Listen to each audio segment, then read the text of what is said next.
Death Cleaning. No, it is not the name of a cool new band. It's actually a process, which I will share with you today on Right Brain Recess. I'm your host, Dr. Laura Salyer. This is the place where we get to unpack your creativity and help you learn how to tap into flow state. You'll learn tips and tricks to optimize your wellness so you can decrease stress and burnout. And today it's all about death cleaning. But before, I have a story for you. I met patients recently that were in their 8th decade of life. They were well into their 80s, and they shared with me a cool holiday that I never knew existed. Every February, they celebrate Dead February. That sounds really cool, right? I had so many questions, naturally, as a granddaughter of a funeral director, but I waited to hear what Dead February was about. And it's very endearing. As you know, their generation has very divided gender roles. So they recognized a few years ago that there might come a time when one of them is no longer around, and they wanted to be prepared. So what they do during Dead February is they make a list of all the things that they've been doing just naturally and inherently, but that the other spouse might have questions on or need to learn how to do them. For example, the husband learned how to bake chocolate chip cookies.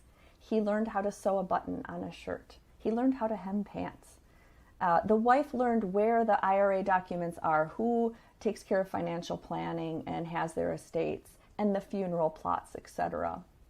It was kind of cool to see how they've empowered each other and also given a gift to their children. And as they said, old dogs can learn new tricks. So this is one way to approach end of life, but let's learn how the Swedes do it. So death cleaning, it's also called dödsdag. My apologies to anybody listening from Sweden. And it begins around age 40. It's sort of a cultural icon, much like Marie Kondo with her Spark Joy. So if you're familiar with Marie Kondo's work, she is living in the present moment, asking you to pick up an item and ask, does this spark joy right now? If not, kick it out. So in this death cleaning cultural practice in Sweden, it's sort of like Dead February. What their guiding question is, would anybody be happier if I saved this? So they're already anticipating that your absence is there. This is a preparation for you not being around on this earth. And it usually begins around age 40. They systematically will go through their belongings, looking at things that may no longer need to be there.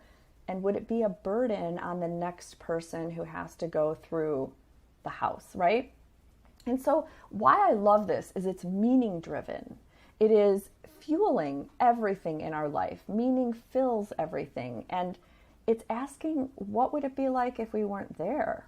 It really makes us focus on the now with that courtesy of, do I really want to burden other people with things that may not be serving me or them? So it incorporates the principles that we all know and love, cross-training and preparation. So both of these icons, the Dead February and the dödsdag, are helping us prepare for absence. It's also helping us be more efficient now by cross-training in just enough of a fashion so we understand what the other person has been doing for us. And we see this in all industries. We see this in healthcare, in education, any corporation. There's a little bit of cross-training that goes on so that we can fill in for vacations, for absences, and it's helpful when you even work remotely. Virtual assistants can be cross-trained with SOAP notes, standard operating procedures. This is what I love doing, and I teach in my mentorship, is creating this Google folder of SOPs that are unique to your business so you can simply hand it off in case one of the VAs is not available. So here's some ways that you can start with your own death cleaning. Start by training your staff or your family members just on simple tasks, right? Simple things that you might not even realize that you're doing. Start training, make a list, have them make a list of all the ways that they contribute to your organization or your home, and see if you can spend time cross-training. Number 2, schedule teeny death reviews. This is not like a morbidity mortality group in a hospital. I'm talking about teeny opportunities that you can look at. Okay, would anybody be happier if I saved this? For example, at the end of your workday, take a look at your workspace.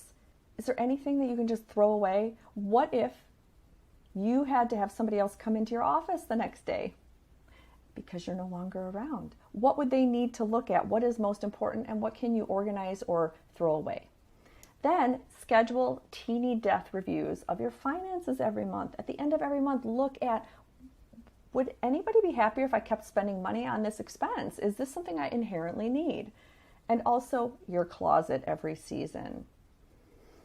If you died tomorrow, would anybody be happier that you kept that cute little strappy dress that you may never wear again? So it's sort of a Marie Kondo blends with death cleaning mafia. Now, the most impactful way that you can look at your death cleaning is looking at your habits. So if you are a patient or a consumer, look at getting a third party to review some of these habits that you might be able to do without. And this means a functional physician or a therapist, somebody who can look at what are you doing in life that maybe isn't making yourself or others happier.